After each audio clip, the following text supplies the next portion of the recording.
ବା ଆମେ ଆଲୋଚନା କରିବା ମାତୃ ରଚନାବଳୀ ଭାଗ 10 ଜ୍ଞାନ 214। ପ୍ରତିଭାବାନ ବ୍ୟକ୍ତିମାନଙ୍କ ଭିତରେ ସର୍ବଦା ଅସ୍ୱାଭାବିକ ଏବଂ ଉତ୍କେନ୍ଦ୍ରିକ ହୋଇ ଅବଶ୍ୟ କିଛି ନା କିଛି ରହିଥାଏ। ମାତ୍ର କାହିଁକି ରହିବ ନାହିଁ? କାରଣ ସ୍ୱୟଂ ପ୍ରତିଭା ହେଉଛି ଏକ ଅସ୍ୱାଭାବିକ ଜନ୍ମ ଏବଂ ମନୁଷ୍ୟ ଜୀବନର ସାଧାରଣ କେନ୍ଦ୍ରଟି ଠାରୁ ତାହା ବାହାର ହୋଇ ରହିଥାଏ। ଜ୍ଞାନ 215। ପ୍ରତିଭା ହେଉଛି ଭଗବାନଙ୍କୁ ମୁକ୍ତ କରିଦେବା ପାଇଁ ପ୍ରକୃତିର ପ୍ରଥମ ପଦକ୍ଷେପ, ଯେ କି ତାହାରି ଦ୍ୱାରା ସୃଷ୍ଟ ମାନବ ଛାଞ୍ଚ ମଧ୍ୟରେ ଅବରୁଦ୍ଧ ହୋଇ ରହିଛନ୍ତି। ଏହି ମୁକ୍ତି ପ୍ରକ୍ରିୟାରେ ଛାଞ୍ଚଟିକୁ ଅବଶ୍ୟ କ୍ଷତିଗ୍ରସ୍ତ ହେବାକୁ ପଡ଼ିବ। ବରଂ ଭାରି ଆଶ୍ଚର୍ଯ୍ୟ କଥା ଯେ ଏଥିରେ ବହୁତ କମ୍ ଫାଟ ପଡ଼ିଥାଏ ଓ ସେଗୁଡ଼ିକ ଏତେ ମାରାତ୍ମକ ବି ନୁହେଁ। ମା ଏ ଦୁଇଟି କାରିକା ପରେ ଆଲୋଚନା ଯାହା କରିଛନ୍ତି, ଏଠି ଦୁଇ କାରିକାରେ ପ୍ରତିଭା ବିଷୟରେ ଆଲୋଚନା ପ୍ରଭୁ କହିଛନ୍ତି। ମା କହୁଛନ୍ତି ଜଣେ ବ୍ୟକ୍ତି ଯଦି ଦିବ୍ୟ ପରମ ସତ୍ତାଙ୍କ ବିଷୟରେ ସଚେତନ ହେଇଯାଏ ବା ଦିବ୍ୟ ପରମ ସତ୍ତାଙ୍କ ସହିତ ସଂଯୁକ୍ତ ହେଇଯାଏ, ତେବେ ନିଃସନ୍ଦେହ ଭାବରେ ଅନ୍ୟ ସମସ୍ତଙ୍କ ପାଇଁ ସିଏ ଅସ୍ୱାଭାବିକ ପରି ଦେଖାଯାଏ। ଏବଂ ଯୋଉମାନେ ସବୁ ଦୁର୍ବଳତା, ମାନେ ସାଧାରଣ ମନୁଷ୍ୟ କଥା କହିବା, ସାଧାରଣ ମନୁଷ୍ୟ ଭଳିଆ ପ୍ରକୃତି ତାଙ୍କର ହେଇଥାଏ, ସେମାନଙ୍କ ଭିତରେ ଏଇ ଅସ୍ୱାଭାବିକତାଟା ଦେଖାଯାଏନି। ଲୋକମାନଙ୍କୁ ସେମାନେ ଠିକ ଠାକ ଦେଖାଯାଏ। ଯେମିତି କହନ୍ତି, ଠାକୁର ଶ୍ରୀ ରାମକୃଷ୍ଣ ପରମହଂସ କହିଲେ ଯେ ଯଦି ତୁମେ ଦେଖିବ ଭଗବାନଙ୍କୁ ଟିକିଏ ବି ଯଦି ତା ଭିତରେ ଭଗବାନଙ୍କର ମାନେ ସ୍ପର୍ଶ ହୁଏ ବା ସେ କିଛି ବି ଅନୁଭୂତି ପ୍ରାପ୍ତ କରେ, ତେବେ ମଣିଷ ମସ୍ତିଷ୍କ ବିକୃତ ହେଇଯାଏ, କିମ୍ବା ସିଏ କେତେବେଳେ ହସୁଥିବ କେତେବେଳେ କାନ୍ଦୁଥିବ ଜାଣିନଥିବ, ମାନେ ଅସ୍ୱାଭାବିକ ବ୍ୟବହାର ହେଇଥାଏ। ତେଣୁ କାହିଁକି ହେଇଥାଏ ବା ଏଇଟା କଣ ପାଇଁ? ଏଠି ମା କହୁଛନ୍ତି ଯେ ପ୍ରକୃତରେ ସାଧାରଣ ବ୍ୟକ୍ତି ମାନଙ୍କ ଦୃଷ୍ଟିରୁ ସେଇଟା ହଉଛି ଅସ୍ୱାଭାବିକ।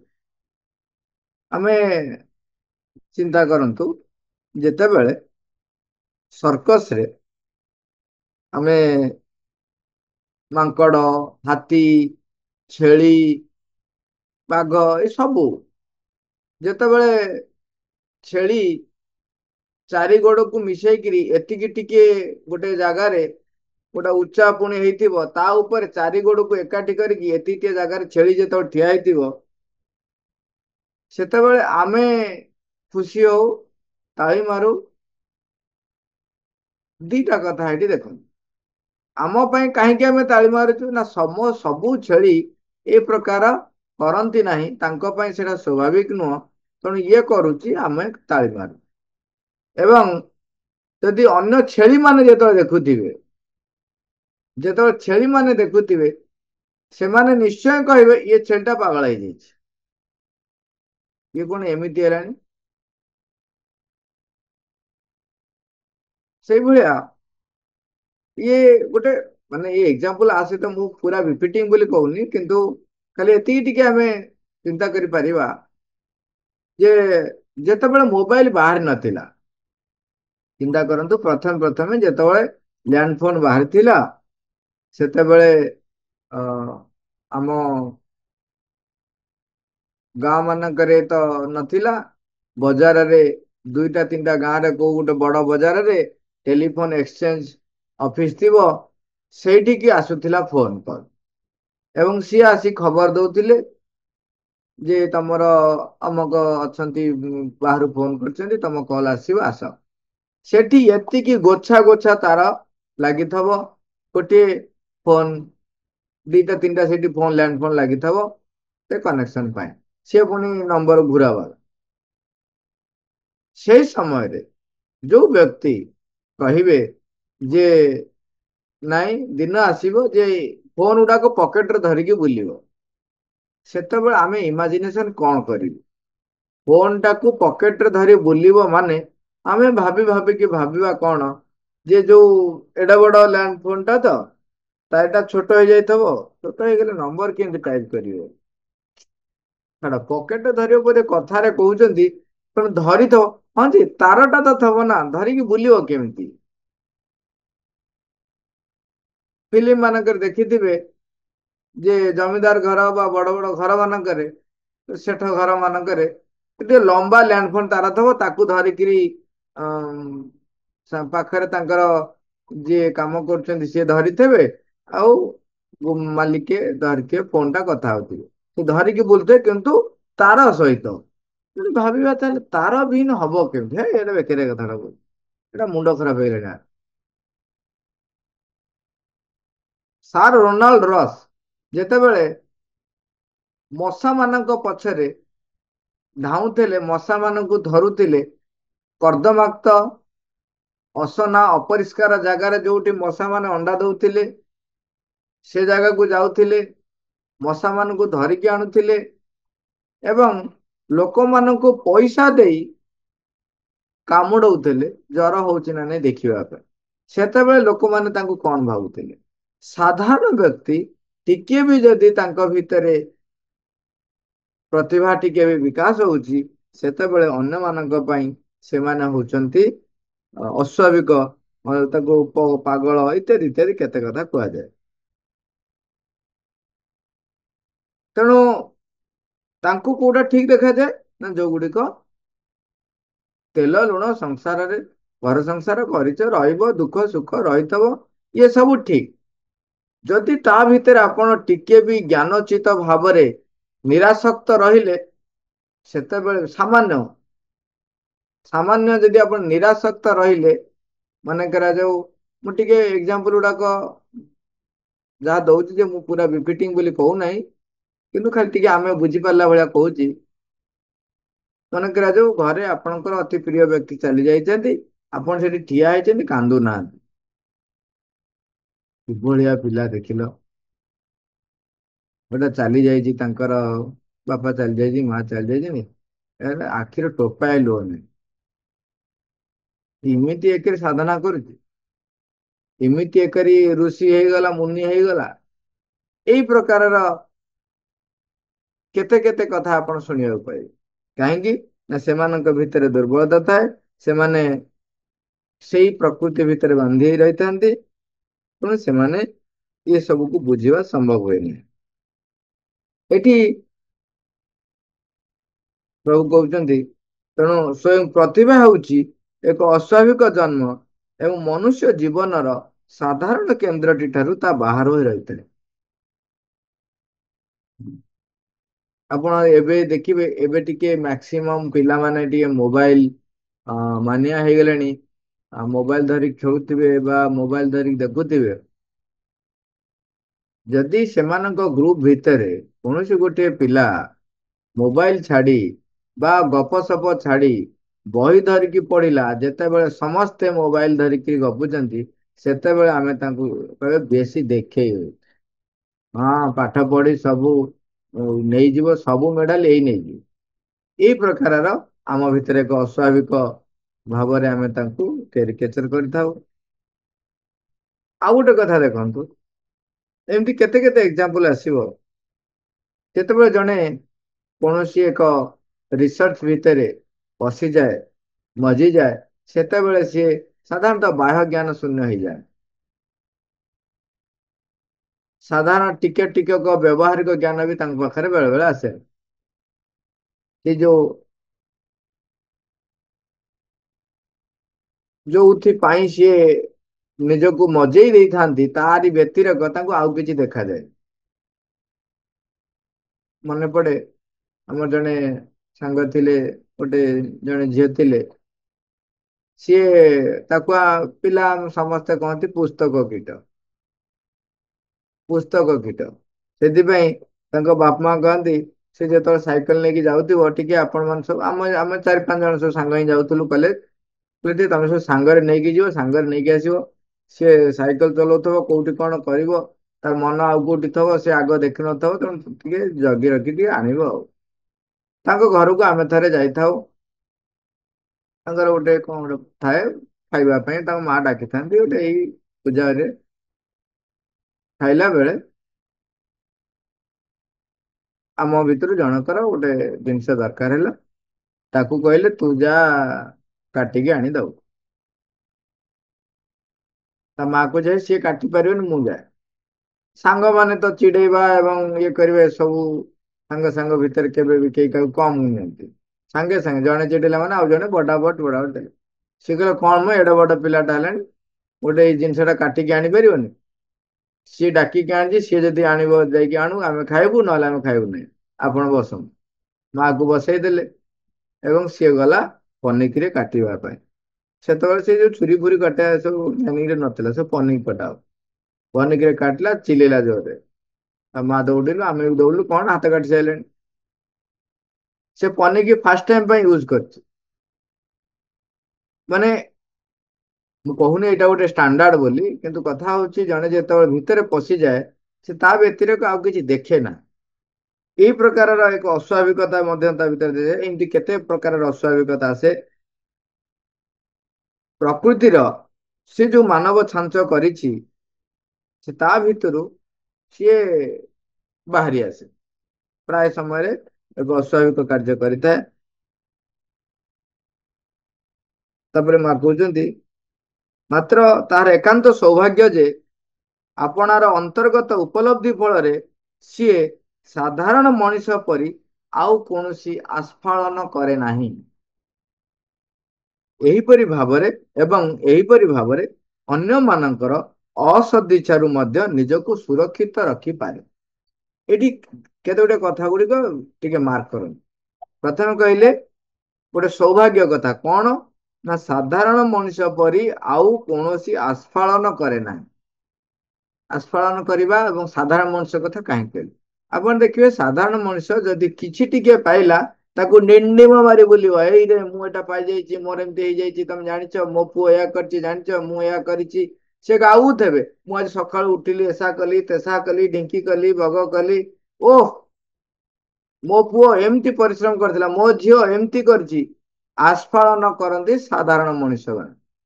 ଏସା କରିଦେଲି, ତେସା କରିଦେଲି, ଓଃ। ଆଉ କେତେ ଜଣଙ୍କର ଅଭ୍ୟାସ ଥାଏ, ଆପଣଙ୍କ ସହିତ କଥା ହେବେ ମାନେ ତାଙ୍କର ସେ ଦିନ ମାନ କଣ କରିଥିଲେ ଆପଣଙ୍କ ଆଗରେ କହିଚାଲିବେ। ଇଏ ହଉଛନ୍ତି ପ୍ରକୃତି ଦ୍ଵାରା ପରିଚାଳିତ ସାଧାରଣ ମନୁଷ୍ୟ। ସେମାନେ କୌଣସି ଟିକକ ଯଦି ପାଇଲେ ଗର୍ବରେ ଫୁଲି ଉଠନ୍ତି ଏବଂ କହି ବୁଲନ୍ତି, ଏସା ଆମେ କରିଛୁ, ମୋ ବିନା କିଛି ହେଇପାରିବ ନାହିଁ, ବଗେରା ବଗେରା। ସୌଭାଗ୍ୟ କଥା ହଉଛି ଯୋଉମାନେ ପ୍ରକୃତରେ ପ୍ରତିଭା କିଛି ଉପଲବ୍ଧି କରନ୍ତି ଏବଂ ଅନ୍ତର୍ଗତ ଉପଲବ୍ଧି କହୁଛନ୍ତି, ଯଦି ସେ କିଛି ଉପଲବ୍ଧି କରନ୍ତି ତେବେ ସେମାନେ ସାଧାରଣ ମନୁଷ୍ୟ ପରି ଏପରି ଆସ୍ଫାଳନ କରନ୍ତି ନାହିଁ। ସେଇଥିପାଇଁ ଆପଣ ସବୁବେଳେ ଯୋଉଟା ଶୁଣି ଆସିଛନ୍ତି, ନମ୍ରନ୍ତି ଫଳିନ ବୃକ୍ଷା। ଆଉ ବିଦ୍ୱାନ ମାନେ ସବୁବେଳେ ବିନମ୍ର ହେଇଥାନ୍ତି ଏବଂ ତାଙ୍କର ନିରବ ରହିଥାନ୍ତି, କଣ ହଉଛି କଣ ନାହିଁ ତାଙ୍କର କଣ କିଛି ନାହିଁ। ସେ ଦେଖୁଥିବେ, ନିରବ ରହିଥିବେ, ପଚାରିବେ ଯଦି ଗୋଟିଏ ପଦଟେ କହିବେ ନହେଲେ ନାହିଁ। ସେଇଥିପାଇଁ କହନ୍ତିନି ସରଫରି ଫରଫରା ଦେଇତି, ଯୋଉମାନେ କିଛି ନ ଜାଣିଛନ୍ତି ସେମାନେ ବେଶୀ ଫଡଫଡ ହନ୍ତି। ଆଉ ଯୋଉମାନେ ଗଭୀର ଜଳ ଭିତରେ କିଏ ରହିଥାଏ, ଯେ ସବୁଠୁ ବଡ ବଡ ମାଛ ବୋଲି ଯେମିତି କୁହନ୍ତି, ନାଇଁ ଏଇଟା ଗୋଟେ ଆକାରରେ କୁହାଯାଉଛି, ଆକାରରେ ମାଛ ବୋଲି ବଡ ବୋଲି କୁହାଯାଉନି। ଏଠି ହଉଛି ଜ୍ଞାନର ଯୋଉମାନେ ଜ୍ଞାନ ଗର୍ଭ ଯୁକ୍ତ ରହିଛନ୍ତି, ସେମାନେ ଯେତେ ଅନ୍ତର୍ଗତ ଉପଲବ୍ଧି କିଛି ଆସିଥାଏ, ସେମାନେ ସାଧାରଣତଃ ନିରବ ରୁହନ୍ତି, ଏମିତି ଆସ୍ଫାଳନ କରି ବୁଲନ୍ତି ନାହିଁ। ତାପର ଲାଇନ ଟା କହିଲେ, ଆ ଦ୍ୱାରା କଣ ହୁଏ ନା ଏହିପରି ଭାବରେ ଅନ୍ୟ ମାନଙ୍କର ଅସଦିଚ୍ଛାରୁ ମଧ୍ୟ ନିଜକୁ ସୁରକ୍ଷିତ କରି ରଖେ। ଆପଣ ଯେତେବେଳେ କୌଣସି କିଛି ଗୋଟେ ଆସ୍ଫାଳନ କରୁଛନ୍ତି, ନିଶ୍ଚିତ ଭାବରେ ସେଠି କିଛି ବ୍ୟକ୍ତି ଥିବେ, କିଛି ବ୍ୟକ୍ତି କାହିଁକି ଆପଣଙ୍କୁ ଛାଡି ଆଉ ସମସ୍ତେ ଆପଣଙ୍କ ପ୍ରତି ଟିକେ ତେରଛା ନଜରରେ ଦେଖିବ, ବେଶୀ କଲା ବାଲା ବେଶୀ ଦେଖେଇ ହଉଛି। ନିଶ୍ଚୟ। ଏବଂ ତାଙ୍କ ଭିତରେ କେତେକ ଲୋକ ଥିବେ ଯିଏ କି ଆପଣଙ୍କ ପ୍ରତି ଈର୍ଷା ଭାବ, ଅସୂୟା ଭାବ ଏବଂ ଆପଣଙ୍କ ର ସେ କାର୍ଯ୍ୟରେ ପୁରା ଭାବରେ ପରଫେକ୍ଟ ମାନେ ପରିପୂର୍ଣ୍ଣ ହଉ ବୋଲି ସେମାନେ ବି ବିରୋଧୀ ପ୍ରବୃତ୍ତି ବା ବିରୋଧୀ ଇଚ୍ଛା ପୋଷଣ କରୁଥାନ୍ତି। ବ୍ୟକ୍ତି ଥାନ୍ତି। ନିଶ୍ଚୟ, ମାନେ ଆପଣ ଚତୁଃପାର୍ଶ୍ଵରେ ସେଇ ପ୍ରକାର ବ୍ୟକ୍ତି ଥାନ୍ତି। ସେମାନେ କଣ କରନ୍ତି, ଆପଣଙ୍କ ପାଇଁ ଆପଣଙ୍କ ଚାରିପଟେ ଗୋଟିଏ ମାନେ ଯେମିତି ମେଘାଚ୍ଛନ୍ନ ଭଳିଆ ପରିବେଶଟିଏ ପ୍ରସ୍ତୁତ କରିବା ପାଇଁ ତାଙ୍କ ପାଖରୁ ସବୁ ପ୍ରକାରର ଶକ୍ତି ସେମାନେ ଛାଡୁଥାନ୍ତି। ଯୋଉଭଳି ଭାବରେ ଭିତରେ, ମନରେ, ଅକଲରେ, ପାଟିରେ ଆପଣଙ୍କ ପାଇଁ ଯାଇକି 4-5ଟା ଲୋକଙ୍କୁ ଆପଣଙ୍କ ବିରୁଦ୍ଧରେ କହିବେ। ସେ ସବୁ ଦେଖନ୍ତୁ, ନିମ୍ନ ପ୍ରବୃତ୍ତିରେ ଅନେକ ବ୍ୟକ୍ତି ଅଛନ୍ତି। ମଣିଷର ଇଭିନି ମଣିଷ ଶରୀର ଗ୍ରହଣ କରିଥିଲେ ମଧ୍ୟ ପଶୁ ପ୍ରବୃତ୍ତି ଠାରୁ ମଧ୍ୟ ହୀନ ବି ରହିଛନ୍ତି। ପଶୁ ଆମେ ପଶୁମାନଙ୍କୁ ଆମେ କହୁଛୁ ନିଚା ବୋଲି ଏଠି କୁହାହଉନି, ଗୋଟେ ଆନିମାଲିଟି ଯିଏକି ସିଏ ତ ପ୍ରକୃତି ଦ୍ଵାରା ପରିଚାଳିତ ହେଉଛି। ମଣିଷର ମନ ଥାଇ ସେଇ ଆନିମାଲିଟିକୁ ବ୍ୟବହାର କରେ ନିଜ ସ୍ୱାର୍ଥ ପାଇଁ। ସେତେବେଳେ ତାକୁ ଆମେ କହୁଛୁ ପାଶବିକ ପ୍ରବୃତ୍ତି, ବର୍ବର ପ୍ରବୃତ୍ତି, ଏସବୁ ଜିନିଷ କୁହାଯାଏ। ସେଇ ଯୋଉମାନେ ନିମ୍ନ ପ୍ରକୃତି ଦ୍ଵାରା ପରିଚାଳିତ ହଉଥାନ୍ତି, ସେମାନେ ଆମ ପ୍ରତି, ଯୋଉମାନେ ଆସ୍ପାଳନ କରୁଥିବେ ସେମାନଙ୍କ ପ୍ରତି ଅସଦିଚ୍ଛା ରଖନ୍ତି। ଯେହେତୁ ମୁଁ ଯେହେତୁ ଆସ୍ପାଳନ କରୁନାହିଁ, ତେଣୁ ସେଥିରୁ ମୁଁ ନିଶ୍ଚୟ ସୁରକ୍ଷିତ ରହିବି। ମା ଜ୍ଞାନ 216। ପ୍ରକୃତି ବେଳେ ବେଳେ ଆପଣାର ପ୍ରତିରୋଧ ଉପରେ ମଧ୍ୟ ଅତ୍ୟନ୍ତ କ୍ରୋଧାନ୍ୱିତ ହୋଇ ଉଠେ। ସେତେବେଳେ ଅନ୍ତଃ ପ୍ରେରଣାକୁ ବନ୍ଧନ ମୁକ୍ତ କରିବା ଲାଗି ସିଏ ମସ୍ତିଷ୍କର ହାନି ଘଟାଇଥାଏ। କାରଣ ପ୍ରକୃତିର ଏହି ପ୍ରଚେଷ୍ଟାରେ ସାଧାରଣ ସ୍ତରୀୟ ଜଡ଼ ମସ୍ତିଷ୍କତାର ସ୍ଥିତାବସ୍ଥାଟି ହିଁ ତାହାର ପ୍ରଧାନ ବିରୋଧୀ ଓ ଅନ୍ତରାୟ ହୋଇ ଛିଡ଼ା ହୋଇଥାଏ। ତୁମେ ଏହି ସବୁର ପାଗଳାମିକୁ ଅତିକ୍ରମି ଯିବ ଏବଂ ସେଗୁଡ଼ିକର ଅନ୍ତଃପ୍ରେରଣା ଦ୍ୱାରା ଉପକୃତ ହେବ। ପଢି ଦଉଛି ମା କଣ କହିଛନ୍ତି, ତାପରେ ଆମେ ଟିକେ ଅଳ୍ପ କିଛି ବୁଝି ହଉଛି ତ, ଟିକେ ତଥାପି ଆଲୋଚନା ଯେତିକି ଦରକାର ହବ କରିବା। ପୂର୍ଣ୍ଣ ଆସ୍ଥାରୁ ଉତ୍ପନ୍ନ ହେଉଥିବା ସ୍ଥିର ମୃଦୁ ହାସ୍ୟ ସହିତ ପ୍ରତ୍ୟେକ ବସ୍ତୁକୁ ଦେଖିପାରିବା ହେଉଛି ପ୍ରକୃତରେ ବିଜ୍ଞତା। କାରଣ ଆପଣାର ଏହି ବର୍ତ୍ତମାନ ଚେତନାକୁ ବହନ କରି ରହିଥିବା ପର୍ଯ୍ୟନ୍ତ ମନୁଷ୍ୟ କ୍ୱଚିତ ସର୍ବୋଚ୍ଚ ପରମ ସତ୍ତାଙ୍କର ଅଭିପ୍ରାୟକୁ ହୃଦୟଙ୍ଗମ କରିପାରିବେ। ଏଇ ଲାଇନଟାର ବୁଝିବାର କିଛି ଅସୁବିଧା ନାହିଁ। ଯେ ପର୍ଯ୍ୟନ୍ତ ଆମେ ନିଜ ଚେତନାରେ ବାନ୍ଧି ହେଇକି ରହିଥିବା, ସେ ପର୍ଯ୍ୟନ୍ତ ସର୍ବୋଚ୍ଚ ପରମ ସତ୍ତାଙ୍କର ଅଭିପ୍ରାୟକୁ ହୃଦୟଙ୍ଗମ କରିପାରିବା ନାହିଁ। ହୃଦୟଙ୍ଗମ କରିପାରିବାନି। ତା ପୂର୍ବରୁ କହିଥିଲେ ଯୋଉମାନେ ଛଳନା କରନ୍ତି ସେମାନଙ୍କ ଭିତରେ ଦେୟତିମାନ ଶକ୍ତି ସଞ୍ଚରିତ ହେଇପାରେ ନାହିଁ। ମା ସେମାନଙ୍କ ମଧ୍ୟ ଦେଇ କାର୍ଯ୍ୟ କରିପାରନ୍ତି ନାହିଁ। ଆଜି କହୁଛନ୍ତି ଯଦି ସାଧାରଣ ସ୍ତରୀୟ ଜଡ଼ ମସ୍ତିଷ୍କ ତାର ଯୋଉ ଚିନ୍ତାଧାରା ରହିଛି ସେତିକି ଭିତରେ ସେ ଯଦି ସୀମିତ ରହିଗଲା, ସେଥିପାଇଁ କହି ସ୍ଥିତାବସ୍ଥାଟି ପ୍ରାପ୍ତ କଲା। ସେଇ ଜ୍ଞାନ, ଯୋଉ ଜ୍ଞାନ ପାଇଛି ତାଠାରୁ ସେ ଊର୍ଦ୍ଧ୍ୱକୁ ଯିବାକୁ ଚାହିଁଲା ନାହିଁ। ଯୋଉ ତାର ଯୋଉ ଦୃଷ୍ଟିକୋଣ ରହିଛି ସେ ଦୃଷ୍ଟିକୋଣରୁ ସେ ଆଉ ପରିବ୍ୟାପ୍ତ ହବା ପାଇଁ ଚେଷ୍ଟା କଲା ନାହିଁ, ବ୍ୟାପକ ହବା ପାଇଁ ଚେଷ୍ଟା କଲା ନାହିଁ। ନିଜ ବ୍ୟତିରେକ ଆଉ ସଂସାରରେ କିଛି ଦେଖିଲା ନାହିଁ। ଆତ୍ମକୈନ୍ଦ୍ରିକ ସ୍ୱାର୍ଥ, ଆତ୍ମା କୈନ୍ଦ୍ରିକ ନୁହଁ, ଆତ୍ମ ସ୍ୱାର୍ଥ ଅହଂ କୈନ୍ଦ୍ରିକ ହେଇକି ଯଦି ସେ ସଂକୀର୍ଣ୍ଣ ହେଇକି ରହିଗଲା, ତେବେ ସେଇଟା ହଉଛି କଣ, ମସ୍ତିଷ୍କର ସ୍ଥିତାବସ୍ଥା। ସେଇ ସ୍ଥିତାବସ୍ଥା ଯେତେବେଳେ ସେ ପାଇଯାଏ, ପ୍ରଭୁ ଲେଖୁଛନ୍ତି ସିଏ ହଉଛି ପ୍ରକୃତିର ପ୍ରଧାନ ବିରୋଧୀ ଓ ଅନ୍ତରାୟ ହୋଇ ଛିଡ଼ା ହୋଇଥାଏ। ତେଣୁ ସେଠି କଣ ହୁଏ, ସିଏ ସର୍ବୋଚ୍ଚ ପରମ ସତ୍ତାଙ୍କର ଅଭିପ୍ରାୟକୁ ହୃଦୟଙ୍ଗମ କରିପାରେ ନାହିଁ। ଫାର୍ଷ୍ଟ ଲାଇନରେ କହିଲେ ପୂର୍ଣ୍ଣ ଆସ୍ଥାରୁ ଉତ୍ପନ୍ନ ହେଉଥିବା, ଯେତେବେଳେ ଆମର ପରମଙ୍କ ଉପରେ, ଦିବ୍ୟ ଜନନୀଙ୍କ ଉପରେ ପୂର୍ଣ୍ଣ ଆସ୍ଥା ଆସିଯିବ, ପୂର୍ଣ୍ଣ ଆସ୍ଥା ଆସିଯିବ, ତା ଭିତରୁ କଣ ଉତ୍ପନ୍ନ ହବ ମା ଲେଖୁଛନ୍ତି, କହୁଛନ୍ତି ସ୍ଥିର ମୃଦୁ ହାସ୍ୟ। ଏଇ ସ୍ଥିର ମୃଦୁ ହାସ୍ୟ ସେତିକି ବେଳେ ଆସିପାରିବ ଜଣେ ଯେତେବେଳେ ତାଙ୍କ ସହିତ ଯୁକ୍ତ ହେଇପାରିଥିବ, ତା ଭିତରେ ସବୁ ସମୟରେ ଗ୍ରହଣଶୀଳତା ଥିବ, ତା ଭିତରେ ପ୍ରଭୁ ସର୍ବୋଚ୍ଚ ପରମଙ୍କ ପ୍ରତି, ଦିବ୍ୟ ଜନନୀଙ୍କ ପ୍ରତି ଏକ ପୂର୍ଣ୍ଣ ବିଶ୍ୱାସ, ଆସ୍ଥା, ନିର୍ଭରତା ରହିଥିବ, ସେତେବେଳେ ହିଁ ସେ ସ୍ଥିର ରହିପାରିବେ, ଦ୍ୱନ୍ଦ୍ୱ ମୁକ୍ତ ହେଇପାରିବେ। ତେଣୁ ସେତେବେଳେ ତା ଭିତରେ ସ୍ଥିର ମୃଦୁ ହାସ୍ୟ ସହିତ ସେ ପ୍ରତ୍ୟେକ ବସ୍ତୁକୁ ଦେଖିପାରିବ, ତାର ଏଇ ସାମର୍ଥ୍ୟଟି ଆସିଯିବ। ନହେଲେ ଏପର୍ଯ୍ୟନ୍ତ ଆମେ ଯୋଉ ବସ୍ତୁକୁ ଦେଖୁଛନ୍ତି ସେତେବେଳେ ଆମେ ଆମର ଦୃଷ୍ଟିକୋଣ ନେଇକି ଦେଖୁଛନ୍ତି, ଆମେ ଆମର ଦୃଷ୍ଟିକୋଣ ନେଇ ଦେଖୁଛନ୍ତି। ଯେମିତି କଥା ହଉଥିଲେ ସେ ଆଜି ପିଲାମାନଙ୍କ ସହିତ କଥା ହେଲେ ପିଲା କହିଲେ ବଢିଆ କଥାଟେ କହିଲେ କହିଲେ ମନେ କରାଯାଉ ଗୋଟେ ଲୋକଟେ ସକାଳୁ ସକାଳୁ ଆପଣ ଦେଖିଲେ ଗୋଟେ ଗଛ ମୂଳରେ ଗଛକୁ ଆଉଜିକି ଏମିତି ବସିଛି ଏମିତି ଶୋଇଛି। ସେଇ ବାଟ ଦେଇକି ଯଦି ସେନାପତି ଯାଉଥିବେ ସିଏ ତାକୁ ସନ୍ଦେହ ଦୃଷ୍ଟିରେ ଦେଖିବ, କହିବେ ଇଏ ତ ଆମ ରାଜ୍ୟର ଲୋକ ଭଳିଆ ଦେଖା ହଉଛି ନା ଦେଖାଯାଉନି, ଆଗ ଚାହିଁବେ ଇଏ ଗୁପ୍ତଚର ନୁହନ୍ତି ତ, ଇଏ ଆସିକି କିଛି ଭିନ୍ନ ଅଭିସନ୍ଧିରେ ଆସିନାହାନ୍ତି ତ, ସିଏ ତାକୁ ଗୋଟେ ଦୃଷ୍ଟିରେ ଦେଖିବେ। ଆଉ ଯଦି ଗୋଟେ ଘୋଡା ମଦୁଆ ସେ ବାଟେ ଦେଇ ଯାଉଥିବ ସିଏ କହିବ ତେରିକା ରେ, ଆରେ ଇଏ ସକାଳୁ ସକାଳୁ କୋଉଠୁ ପାଇଗଲା ପିଇ ଦେଇକି ଏଠି ପଡିଛି ଆସି ସକାଳୁ, ନା ରାତିରୁ ପଡିଛି କିରେ। ସିଏ ଯଦି ପକେଇ ନଥବ ଟିକେ ହୋସ ରେ ଥବ ତାହେଲେ ସିଏ ଦେଖିକି ଭାବିବ କଣ ଇଏ ମଦ ପିଇ ଦେଇଛି ରାତିରେ ଏଇଠି ପଡିଛି, ନହେଲେ ସକାଳୁ ସକାଳୁ ପାଇକି ପଡିଛି ଆଉ କୋଉଠୁ ଏତେ ସକାଳୁ ପାଇଲା ମତେ ତ ମିଳୁନାହିଁ।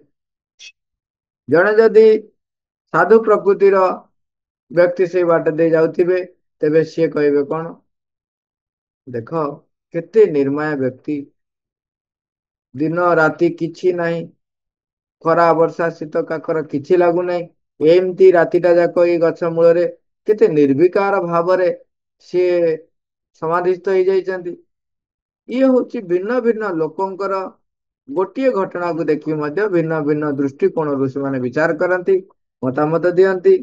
ସର୍ବୋଚ୍ଚ ପରମସତ୍ତାଙ୍କ ସହିତ ଏକୀଭୂତ ହେଇଯିବା ସେତେବେଳେ ଆମ ଭିତରେ ତାଙ୍କରି ଦୃଷ୍ଟିକୋଣ ଆସି ଯାଇଥିବ, ତେଣୁ ଆଉ ଇଏ ପାଗଳ ଭଳି ବା ନିଜର ଦୃଷ୍ଟିକୋଣକୁ ସୀମିତ କରି ସେଇ ଦୃଷ୍ଟିକୋଣରେ ଆମେ ବାନ୍ଧି ହେଇକି ରହିବୁ ନାହିଁ। ଆମ ଭିତରେ ସ୍ଥିତାବସ୍ଥା ଆସି ଯାଇଥିବ ବା କହୁଛନ୍ତି ସେଇଟା ହିଁ ହଉଛି ପ୍ରକୃତ ବିଜ୍ଞାନ। ମା ମା। Thank you all, Robert.